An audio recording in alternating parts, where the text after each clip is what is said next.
सवाल आप है। असदुद्दीन अवैसी से गठबंधन क्यों नहीं करते? अखिलेश यादव उसके समाजवादी के साथ बातचीत हो रही है, जो एक विचारधारा की पार्टियां हैं, वो सब मिलकर साथ क्यों नहीं लड़ते? देखिए, मैंने पहले भी बोला इस बात को, ये सवाल अक्सर आता है। हम गठबंधन को तैयार हैं, वो होम मिनिस्ट्री से पूछकर फ्री होके आए तो सही। हम तो तैयार है गठबंधन के लिए। हम तो किसी से पूछते नहीं है, हम तो हमारी चुनाव में आप कह रहे हैं होम मिनिस्टर से डायरेक्शन लेते हैं? कहीं से तो डायरेक्शन लेंगे, क्यों नहीं आते हैं? हम तो बोल रहे हैं। आदाब, नमस्कार, सत श्री अकाल। मैं हूं सुल्तान भारती और आप देख रहे हैं secular Bharat news channel. Social democratic party of India SDPI, जो अपने कैडर के लिए विख्यात है, जो अपने नियमों के लिए विख्यात है और अपने दो नारों की वजह से नेशनल और वैश्विक पहचान रखती है, और वो है भूख से आजादी, भय से आजादी। और ये दोनों एक बहुत बड़ा मुद्दा है। आज इसी सिलसिले में दिल्ली के राजेंद्र भवन, दीनदयाल मार्ग पर जो स्थित है, राजेंद्र भवन के अंदर एक हंगामी मीटिंग हुई, जिसमें राष्ट्रीय पदाधिकारी भी मौजूद थे और दिल्ली प्रदेश के समस्त पदाधिकारी नजर आ रहे थे। यह उनके उन कार्यकर्ताओं और कैडर की भी एक अलग से मीटिंग हुई, जिसमें वर्तमान और भविष्य के तमाम कार्यक्रमों की समीक्षा के साथ में रणनीतियों पर बहुत विशद चर्चा हुई। बाद में प्रेस के सामने भी ये लोग रूबरू हुए। देखिए एक जरूरी report.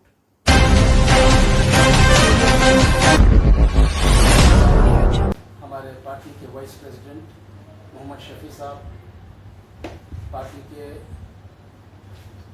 National secretary DS Bindra साहब और नेशनल की एक और सेक्रेटरी आतिका साहब हैं, और मैं यहाँ का दिल्ली स्टेट का एक्टिंग प्रेसिडेंट और इंचार्ज हूँ, और मेरे बगल में हमारे स्टेट कोऑर्डिनेटर हाफिज ओवैस साहब हैं। मणिपुर आज भी शांत नहीं हुआ।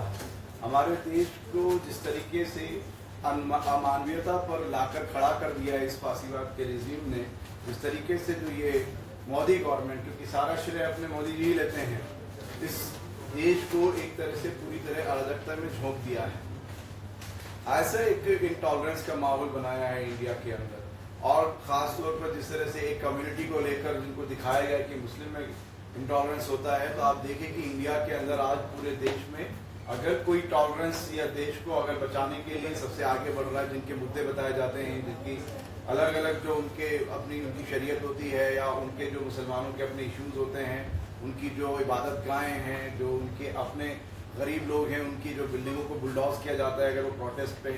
तो दो चीज़ें एक साथ मैं आपसे बात करना चाहता हूँ कि मेन मुद्दे क्या हैं। आप अगर NCRP का अगर डाटा उठाएंगे, चाहे GPT से उठाइए, चाहे गूगल से उठाइए, आज भी सबसे बड़ी समस्याएं हमारी महिलाओं की हैं, यहाँ के किसानों की हैं, यहाँ के ट्राइबल्स की हैं, यहाँ हमारे माइनॉरिटी के बाकी जो हमारे भाई क्रिश्चियंस और सिख हैं, उनकी बड़ी समस्याएं हैं। देश पूरी तरह से एकदम खोखला हो गया है, और देश के सामने ये लोग ये बताना चाहते हैं कि यही क्या, यहाँ पर अगर कोई मुद्दा है, बड़ा मुद्दा है, तो मुस्लिम मुद्दा है। तो हम लोग ये जो हमारा कॉन्क्लेव है पूरे इंडिया के अंदर, इसी तर्ज पर पूरे इंडिया के अंदर हम लोग कॉन्क्लेव जो है चला रहे हैं।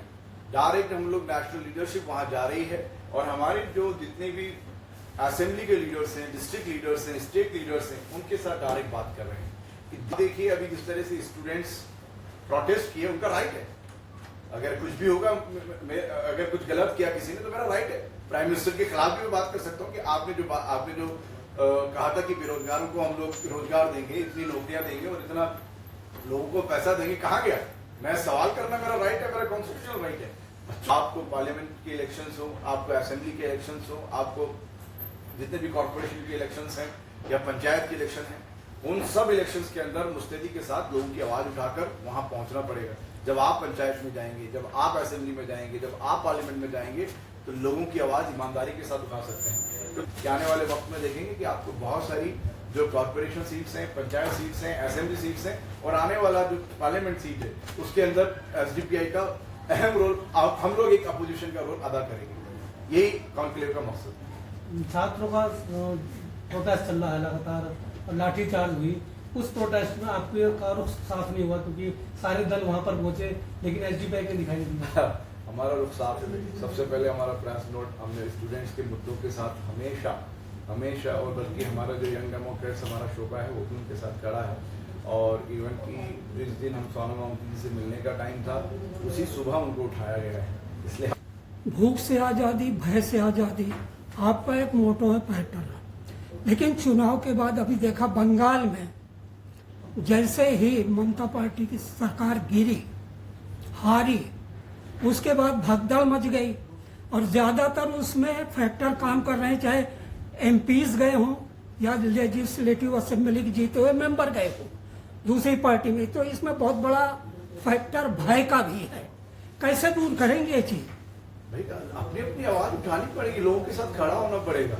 अभी कैसे किया भाई से, और हमारे बच्चों ने दिखा दिया कि गवर्नमेंट जिस तरीके से जो ये चल रही है, आगे आप देखिए ना उनकी मेंबर ऑफ पार्लियामेंट ने उन्हीं के स्टेज से क्या कहा है कि जो ये नहीं कर पाए बच्चों ने कर दिया।